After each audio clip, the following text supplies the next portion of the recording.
Hello and welcome to Day 6 of Carry the Fire. Last time I made the case for the power and importance of taking action. Today I want to support your efforts to do this by giving you something just as important, an understanding of how to be consistent with your actions and behaviors. I know I've said this before, but this, the science of taking action, truly may be the most crucial subject for humans to learn, and yet it is rarely taught. More specifically, what we're talking about is the science of habit and behavior change, the science of follow-through, the science of making changes that stick.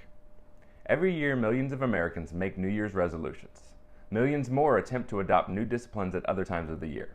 And yet the vast majority of these efforts fail. In fact, research shows that roughly 80% of New Year's resolutions have already failed by mid-February. These failures tend to happen for two main reasons. First, we live in a culture that constantly prods us with temptation. This incessant stimulation trains most people to live by impulse. That impulsivity is exacerbated even more by the fact that everyone around us is acting impulsively all the time. Everyone else is eating Pop-Tarts for breakfast and spending their days sitting in front of screens. And one of the most powerful drivers of our behavior is social proof, what the people around us are doing. Whatever feels normal among people we see as like us is what we're naturally pulled to do. And everywhere we look, we see examples of people like us who are not doing the hard things we're trying to do. As a result, both our impulses and our social environment quietly pull us back toward that path of Kakya. So we're constantly prodded by temptation, constantly shown that indulgence is normal, and on top of that, we're never taught the science of behavior change. Many people just don't know how to make plans that actually work. They don't know how to shape habits or personality and environment so that change becomes sustainable. And that is why most behavior change attempts will fail. So today I want to give you a brief introduction to this science, enough to strengthen the progress you've already made and give you the power to make more progress in the future. To organize this topic, we're going to use a framework from Chip and Dan Heath's book, Switch. They describe behavior change using a simple but powerful metaphor: an elephant, a rider on top of the elephant, and the path the elephant walks. The elephant represents our emotions, big, powerful. The rider represents our rational, logical mind, trying to control those emotions. And the path represents our environment, the situation we move through. Each of these has strengths, each has weaknesses, and lasting change requires learning how to work with all three. The elephant provides energy. Without emotion, we'd care about nothing. The elephant gives us passion, drive, and a sense of purpose. But it's also very fickle. The elephant is famous for being fired up about a morning workout the night before, and then begging us to hit the snooze button when the alarm actually goes off in the morning. The rider, on the other hand, is excellent at planning. It's logical and methodical. It can try to steer the elephant through sheer force of will, but it eventually gets exhausted. We can train willpower to strengthen the rider, but that's not a great long-term strategy by itself. The rider also struggles without clarity. When the destination or next step is vague, it tends to spin in analysis. This is where the path becomes the decisive factor. By intelligently shaping the path, your environment, the rider can harness the elephant's energy instead of constantly fighting with it. When you design your situation, the right behavior becomes easier, more natural, and more likely. These are the three levers we're going to pull on to help ourselves act as we intend to. So in this Switch framework, the Heath brothers summarize each lever with a simple principle. Regarding your logical mind, the rider, what looks like resistance is often lack of clarity. If the steps aren't obvious, the rider gets lost and action stalls.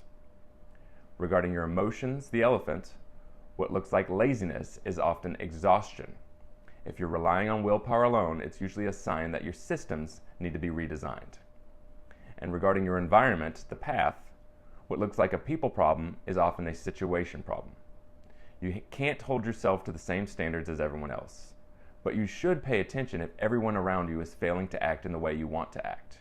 If that's the case, the solution is probably to change up your environment so it doesn't pull you towards those same default actions. Because in the end, humans almost always take the default or normal path.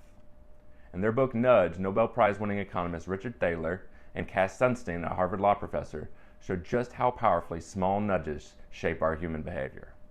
One of their most striking examples comes from a 2003 study of organ donors, where two economists found that 99.8% of Austrians were registered organ donors, while only 12% of Germans were. Austria and Germany are neighboring countries with very similar cultures, So what explains this massive difference is really curious to us. The answer is defaults.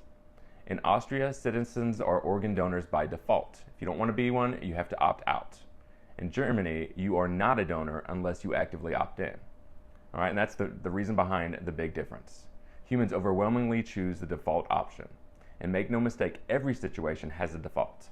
Every environment quietly pushes you towards certain behaviors. Take your smartphone.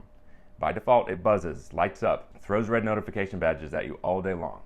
And those settings aren't neutral. They're designed to maximize your usage and train you to reach for it all day. If you want to reduce your phone distraction, willpower alone won't cut it. You need to change the default settings. For example, while at home, you could leave your phone plugged into a charging station instead of carrying it in your pocket. Suddenly, your usage will plummet, not because you're more disciplined, but because the environment stopped nudging you toward distraction all day. As good as your intentions may be, most of what we do happens automatically in response to our surroundings throughout the day, which is why intelligent people don't rely on motivation alone. They design their situations to help make success more likely. And this idea is ancient. In the Odyssey, Odysseus faces one of his greatest tests, the Sirens. Their song is irresistible. No man can hear it and survive. Sailors inevitably steer toward the sound and crash into rocks. But Odysseus wants to hear the song and live to tell about it. So he plans.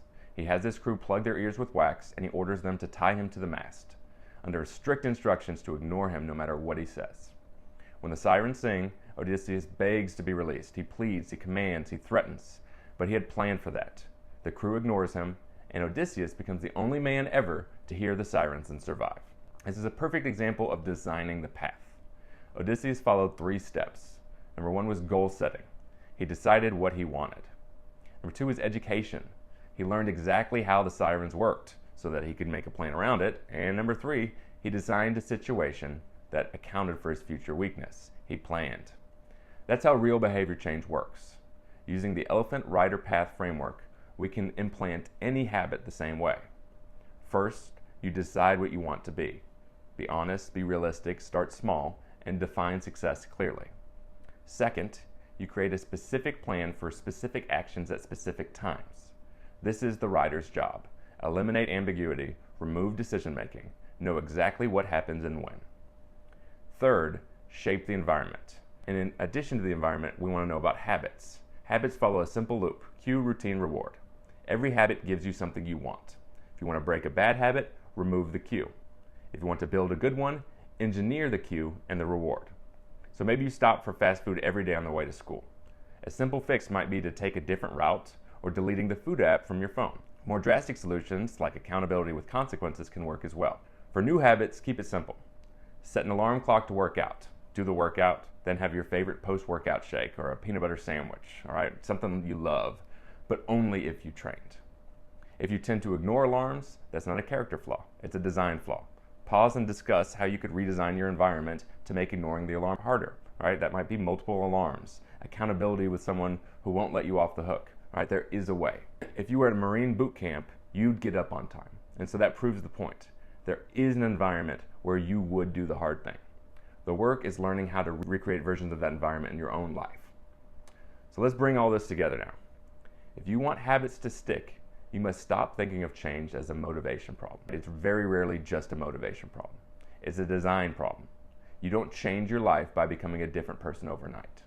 You change your life by changing the systems that shape your behavior. That's the heart of the Elephant Rider Path model. The rider needs clarity.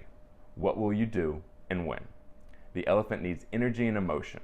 So sometimes you need to stop and really figure out your why, that deeper want. And the path needs to be shaped so the right behavior is the default. Most people only work on the rider. They make plans, they set goals, they tell themselves they'll try harder, and then they fail. Not because they're weak, but because the path keeps pulling them towards Kakia. So the question is not, how motivated am I? Although that can help to look at. The question is, what is my environment training me to do?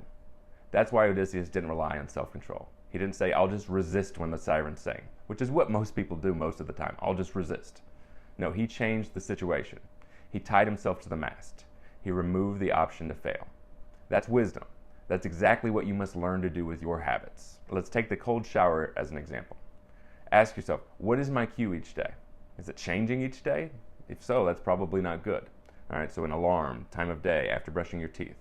What's your routine? That's easy enough. Turn the water on, make it cold, and get in.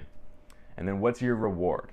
Is it music, a cup of coffee, sense of completion and pride? Sometimes that's enough. Figure out a real reward. Then ask the more important question. How can I redesign my path so skipping is hard and starting is easy? That might mean telling someone you'll text them each day for accountability, all right, or tying the shower to something you already never skip doing, so there's really no way out, or creating a consequence for not doing it, or a reward for doing it. Remember, if you were in Marine boot camp, you'd get in. Capability is not the issue, design is. There's a lot in the supplemental materials today to support you, because this is a really big topic. You're gonna learn through this, throughout your life. You'll keep learning more. You're gonna keep playing with these ideas, but here's the single most important takeaway from today. You don't rise to the level of your goals, you fall to the level of your systems. So for now, your job is simple. Stop relying on motivation alone. Stop negotiating with your inner wimp, and start designing your life.